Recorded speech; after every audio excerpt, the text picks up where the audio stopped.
remember being on boats ever since I was about 3-4 years old.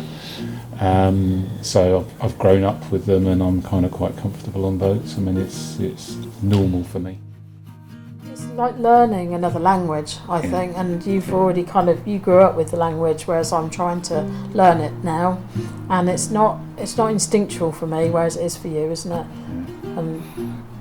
He just reacts when you're on the water and there's a problem, or there's, changing circumstances or whatever. You just kind of instinctively deal with it. Whereas I suppose if you haven't done it, all your life, you kind of need to think, well, what should I do now? When you grow up with sailing, you have an inner confidence that I don't have. I don't have that. But equally, you have I feel very safe sailing with you because you have also caution. I guess I'm very much a comfort sailor rather than a racing sailor. You know what I mean? I prefer to sail comfortably rather than like on the edge. And you do very much think about passengers and people on board as well, because you like people to feel comfortable, don't you, rather than being, hanging on. It's just lovely, isn't it? You just feel a sense of freedom that you don't get in any other transport, I think, because any other transport, any other way of moving with a boat, you are relying on things working, but if you've got it all right, then nature just speeds you on its way and just lets you go from A to B without you having to think about it. And I think it's a slow way of going, and can be a very sort of peaceful way, can't it? So it almost makes your body clock slow down a little bit, doesn't it? Rather than you feel more racing. Connected with your surroundings. Yeah, because you're always looking out for things that could potentially happen. You're just aware of everything is going on around you, but you just can't switch off particularly for it's a constantly changing situation. It's very engaging, and particularly if you see some wildlife, the birds, it's just a lovely sight, isn't it? And just lovely to just watch them doing their thing, because that for them is their day-to-day life as well. But you never see that unless you're part of that journey.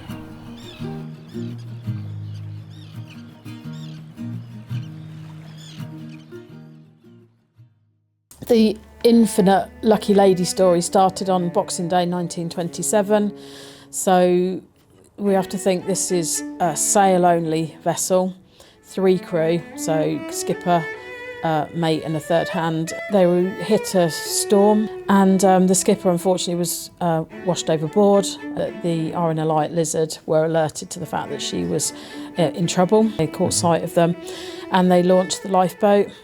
And they did eventually manage to get the 2 crew off, which left Lady Daphne to her fate, because there was no way they were going to tow her back inland at that point. So she continued on to whistle down the channel and headed towards the Isles of Scilly. The next sighting was from a couple of eyewitnesses, wasn't there, on the Isles of Scilly, and they were seeing this boat heading towards Crow Sound and the Hats, and were thinking, that's quite a skilled skipper to be taking on the Isles of Scilly in this weather. And the RNLI St Mary's was launched. They got somebody on board, and then they realised that there was nobody on board other than the ship's canary. So that would just been careering down, bless it, on its own on board Daphne. When we were doing the restoration in Faversham, there was another barge alongside us. In fact, that one there, yes, indeed. And when we first got there, she was kind of still okay. You come into Daphne, and when she's afloat, it creaks and groans, and it's like alive, isn't it? You went into Berwick, and it was like her soul was gone. Yeah, it was all silent, wasn't it? Eerily silent, actually. Silent, yeah. So much so I couldn't stay on her very long. It was it was really, eerie.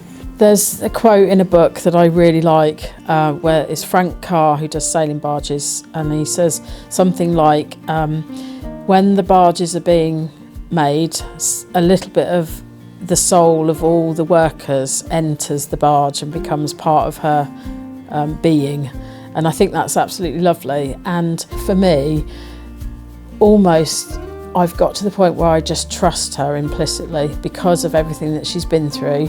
And when we came round, I think probably this is one of my favourite stories in a way, when we came round from Kent to Cornwall, we had a bit of a rough sail at one point, didn't we? And you said, I'm not sure about the crew being okay, but Daphne was absolutely fine, and it kind of felt that she was almost looking after us. So she's got like a being and a soul and a presence that is not human, but it's a really special bond that you get, and I think that's probably my nicest feeling about her, is that she does feel like she takes you on board, gives you a big hug, and everybody that comes on board feels that same love for her, really. And that it just, I don't know, it just is something quite special, isn't it? You know, she's not just a boat, she's not just, you know, wood and metal, she's actually a living soul.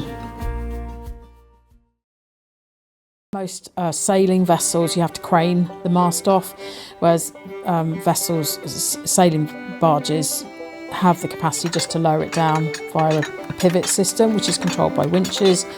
So on most of them, you would lower them down during the winter, take all the sails off and do all the maintenance on the rigging, and then obviously after that maintenance is done, springtime, time to put it all back on, and then we raise the masts again with the windlass.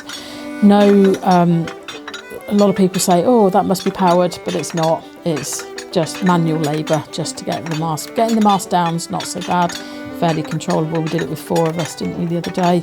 But getting up, you've got a lot of weight because you've got a mast as well as all the sails and all the rope and blocks and tackle. So you've got to have at least 4 people on the windlass, probably 4 in standby when the first 4 collapse with exhaustion. And then you need plenty of people just to keep an eye out, just to see what's actually happening as the mast goes up, you know, because things can get trapped and lines can get caught up and ropes can get twisted, etc., etc. But it's a fascinating process to watch. So dropping the mast for us would take half a day, putting the mast up probably a good part of a day, really, isn't it, with a good team. Re-rigging probably a couple of days, I would most say. of the mast lowering is just getting stuff in place, Yeah. so that you've got something to lower it down onto. But putting it up is a bit longer, and you've got to take your time.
The Old Barge.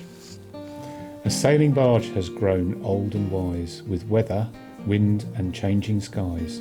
Kilson, leeboard, sprit and mast, built for a purpose, built to last. With her red-brown sails and well-tarred sides, she's part of the pattern of wind and tides. And when slick new ships hug the harbour wall, a sailing barge doesn't care at all.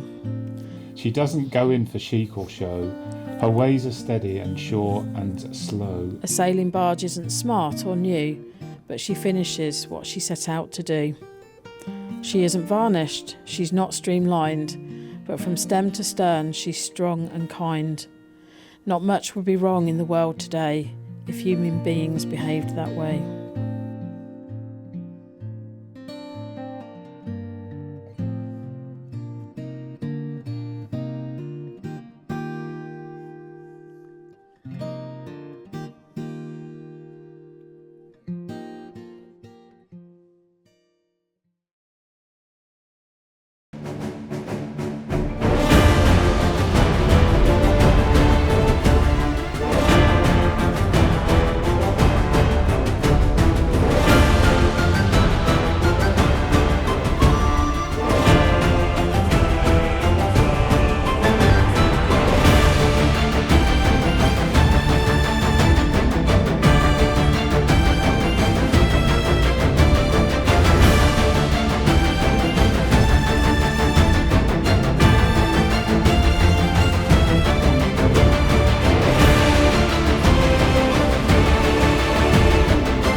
Yeah. I think it's lovely though. I just think, and you were saying, and the creaking you can hear is Daphne. It's Daphne. Exeter. Shh. The whole way through that, she's going. Yeah, she was. Yeah, you can hear her going The creak, whole way creak, through, creak. Yeah, creak, creak, creak, creak, creak, creak. Brilliant. So she was actually. I think actually Daphne is telling her story as well, isn't she? Yes, She's yeah, like, and that's don't right, forget, that's right. and don't forget this happened and that happened. Yeah. Should stop now. Yeah. It's in the background with this.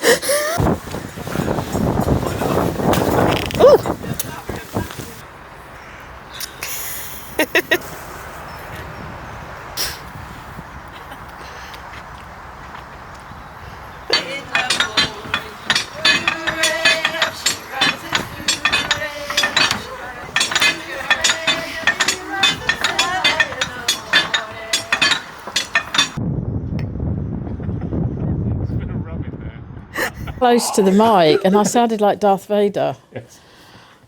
And I was like really annoyed, and you were like, "No, you didn't. You didn't." I was like, "Yes, I did." You did.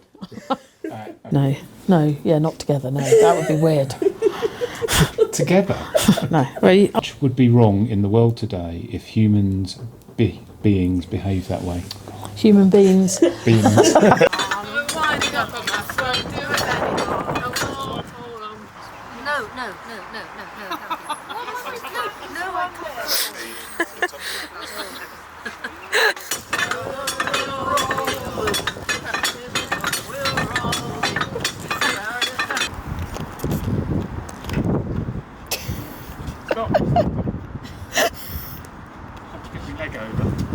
The other unique. I'm going to have to do a blooper reel at the end.